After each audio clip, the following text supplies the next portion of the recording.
Hello and welcome. I'm Steve Clemons, editor-at-large of The Hill. Thanks so much for joining us for day 2 of A More Perfect Union, our 3-day virtual festival rooted in exploring the idea that is America. We're asking leaders in government, in industry, and society how to get the equities right and how do we accomplish the promise of this nation together.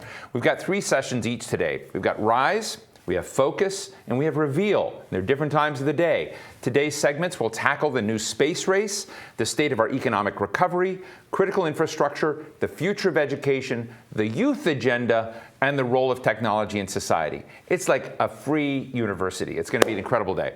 I'd like to thank our sponsors, Microsoft and Southern Company, for their support of these conversations in this festival. Before we get underway, a few housekeeping notes. You can tweet us at The Hill Events, using the hashtag, much more important, the hashtag TheHillAMPU. AMPU is a more perfect union. We're broadcasting live and we'll be taking your questions throughout the program. And if you experience any trouble with the live stream, please refresh the page. Don't throw your computer out the window. That should fix all the problems. Now, we begin today with a look at the new age of space travel, space everything. I'm obsessed with space. Commercial space flights and NASA's Mars rover have dominated headlines in recent months. They've captivated the imagination of the public and fostered innovation in groundbreaking new ways. Today, I'm joined by a trio of leaders in space travel to discuss how evolutions in exploration are creating new opportunities, not just in outer space, but here at home as well. To get us started, I'm joined first by Dr. Ellen Ochoa, who made history in 1993. Well, let's say she's made history on a lot of fronts, but one of the ways was going to space in 1993, where she became the first Hispanic woman to go to space. Following her career as an astronaut that saw her log nearly 1,000 hours in orbit, she became director of the Johnson Space Center in Houston, making her the first Hispanic person and second woman to ever lead the center. She joins us today to discuss not only her historic career, but also what the next generation of space travel, and I'm going to say space engagement, looks like. Dr. Ochoa, it's a real honor to be with you. You know, I'm a science nerd. I also think I'm trying to be a space nerd. But I just want to start out and open this because this is an opportunity to talk to Americans not only about space, but about science and what it represents to this country. And I'd love to kind of understand how you, let's just start with you as a young person, got on the science and space track. Well, you know, actually, first of all, it's great to be with you. Thank you so much for having me. I actually came to science maybe a lot later than a lot of people. And partly I didn't know any scientists or engineers, and it wasn't something that girls were encouraged to go into. And I would say the same of the space realm. I was in 6th grade, I guess, when the Apollo 11 astronauts landed on the moon. And believe me, at that time, nobody would turn to a girl and say, hey, is this something you'd like to grow up to do? So it was really only from my interest in math that later on, actually into college, I really got interested in science. Well, it seems like we've had this burst all of a sudden, and maybe it's been going on for a while, but it's, in the front page of the news where we see, not only what are, NASA and the Johnson Space Station. We're going to talk to some other folks in a little while, Charlie Borden and others, about the commercial dimensions of space, what Elon Musk is doing, Richard Branson, all these big billionaires going to space. But I guess there seems to be a new engagement and excitement about space. I'd love to hear what you think it will deliver to this country as we think of a more perfect union, of what our stakes in space are. Well, I was privileged to work at NASA for 30 years. And so we talked a lot about it and thought about it as, why do we have a national space program?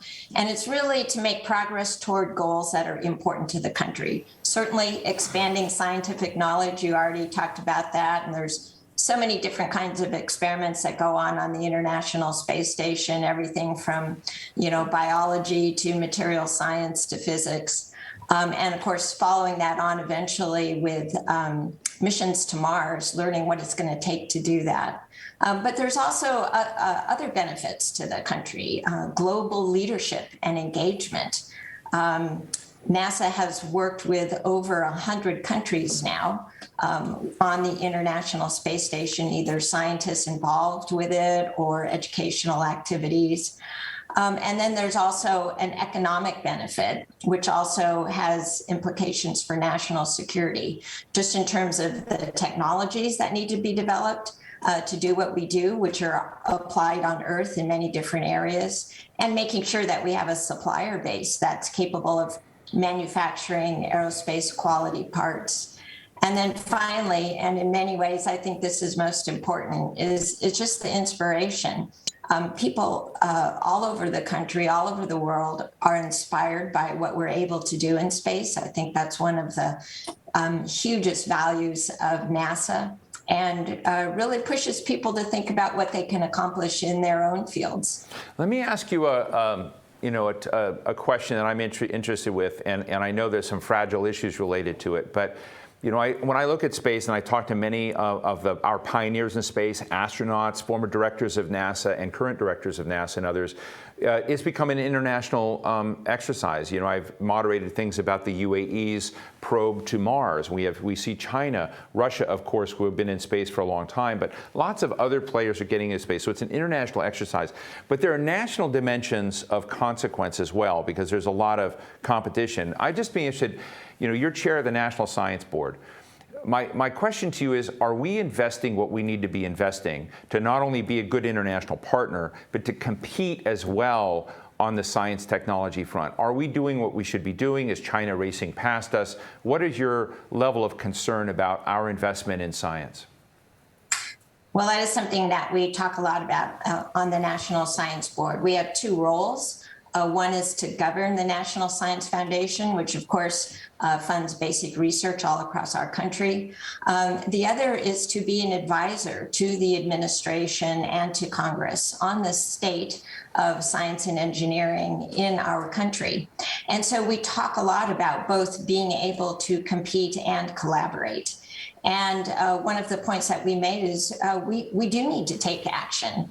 Our funding of fundamental research is what grows into over, many years, and sometimes it takes decades, into new technologies, new products, new services, things that can make our life better here on Earth, and really has made us the innovation leader of the world. And if we want to continue to do that, we want to invest even more in that fundamental research. We want to have a faster way of getting the innovations from the research. And then a big part of it is investing in talent. We really don't use and don't invest in all the talent that we have in our country. And that's a big part of what we talk about. Dr. Ochoa, you spent a crazy amount of time in space. Is it exciting? Was it cool? Did you have time to think about it?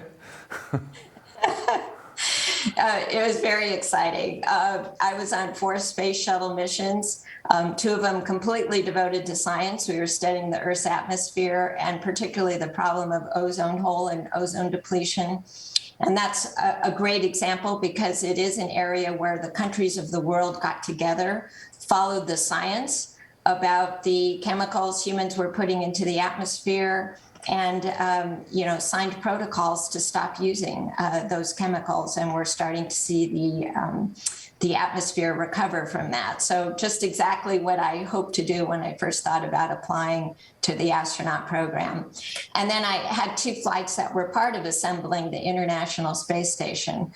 And that was really important to me. I can remember coming back from one of my first flights and asking the scientist who had one of the instruments on board, well, what could the astronauts have done to make, your work better?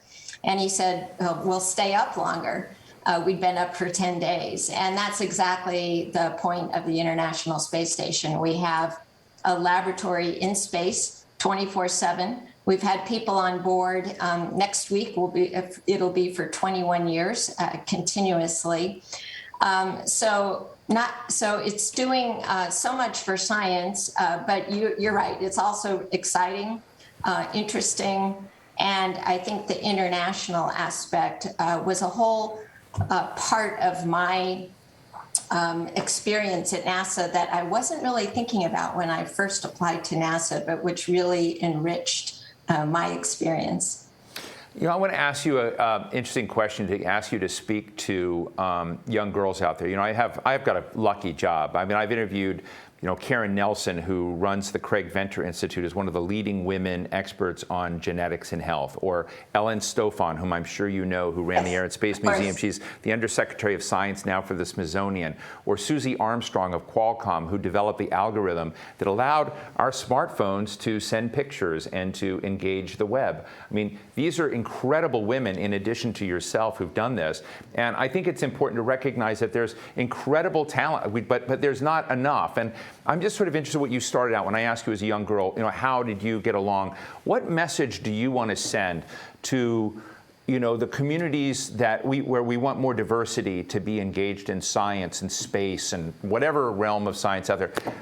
What can you encourage them to do, because you know the roadblocks as well as the opportunities? Well, I think it really takes a lot of outreach to reach those groups that aren't right now well represented in the STEM fields: science, technology, engineering, and math.